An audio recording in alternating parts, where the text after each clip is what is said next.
তার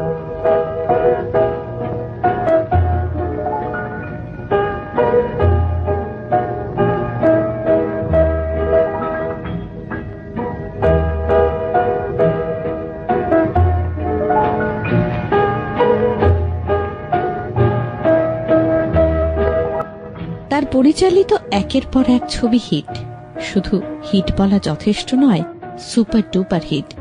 বাংলা ছবির দুনিয়ায় সেসব ছবি আজও দর্শক মনে একই রকম অনুরণন তুলে যায়। এভাবে কেন আমার শান্তি নষ্ট করছেন? লোকে অপবাদ দিচ্ছে, আর সেই অপবাদকে সত্যি করে তুলতে আপনিও উঠে পড়ে লেগেছেন। কেন? কিসের জন্য? কি ক্ষতি করেছে আপনার? সারাদিন কোথায় ছিলেন? সেই কথা জানবার জন্য কি মাঝরাত্রে আমার ঘরে ছুটে এসেছেন? নইলে সবাই ঘুমিয়ে পড়েছে, আমি ঘুমোতে পারিনি কেন?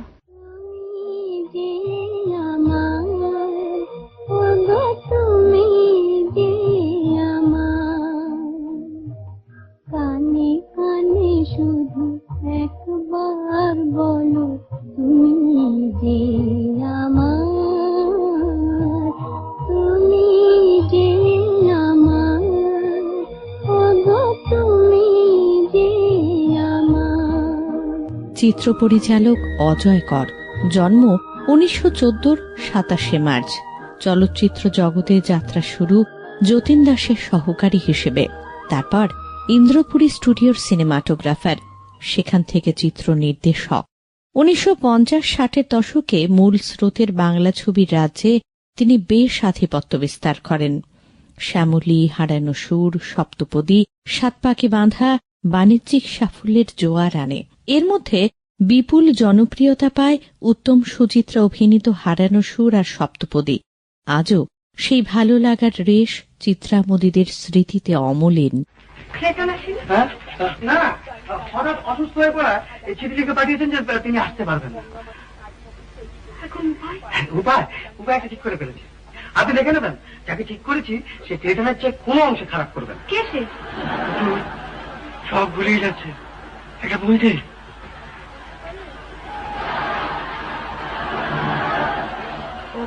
করবে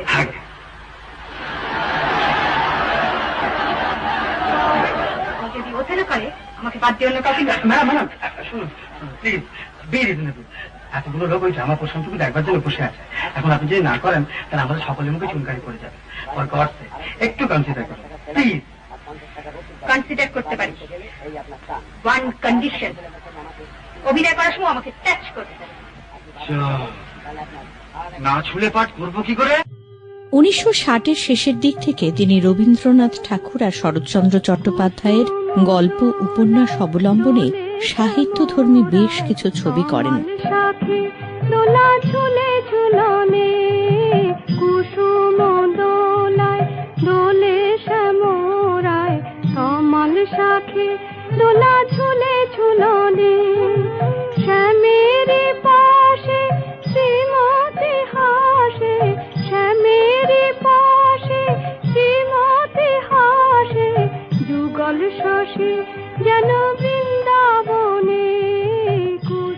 বাংলা ছবির দর্শককে তিনি উপহার দেন মাল্যদান, নৌকোডুবি, পরিণীতা, দত্তা। আপনি কিভাবে দেখছেন বলুন তো? সবাই যেভাবে দেখে। দু চোখ খুলে? না না না, বাঁ চোখটা বন্ধ করে ডান চোখ দিয়ে দেখুন, এইরকম করে। আপনি আমাকে এক চোখ দেখালেন কেন? জানেন এক চোখ দেখালে ঝগড়া হয়। যদি ঝগড়া হয় তো আপনার জন্যই হবে। একটা চোখ বন্ধ না করলে কখনো স্পষ্ট দেখা যায়? মা চোখটা বন্ধ করুন।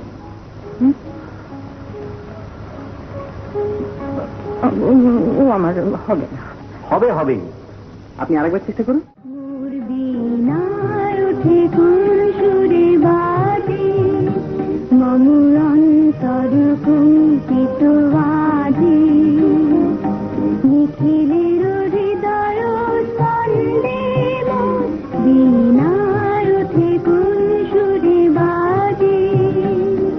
শেষ ছবি 1983-তে বিষবৃক্ষ।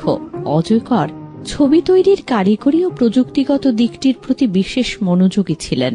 জাতীয় চলচ্চিত্র পুরস্কারে বাংলার সেরা কাহিনীচিত্রের পুরস্কার পায় মাল্যদান। সার্টিফিকেট অফ মেরিট পেয়েছে হারানো সুর, সপ্তপদী, সাত পাকে বাঁধা। একটি পরিসংখ্যান অনুযায়ী তার পরিচালিত ছবির সংখ্যা ২৬, কিন্তু সেগুলির বাণিজ্যিক সাফল্য ও জনপ্রিয়তার নিরিখে অজয় কর বাংলা চলচ্চিত্রে উজ্জ্বল প্রতিভাদের অন্যতম হয়ে থেকে যাবেন। এই পথ যদি না শেষ হয় তবে কেমন হতো তুমি বলো তো? এই পথ যদি না শেষ হয় তবে কেমন হতো তুমি বলো তো? যদি পৃথিবীটা স্বপ্নের দেশ হয় তবে কেমন হতো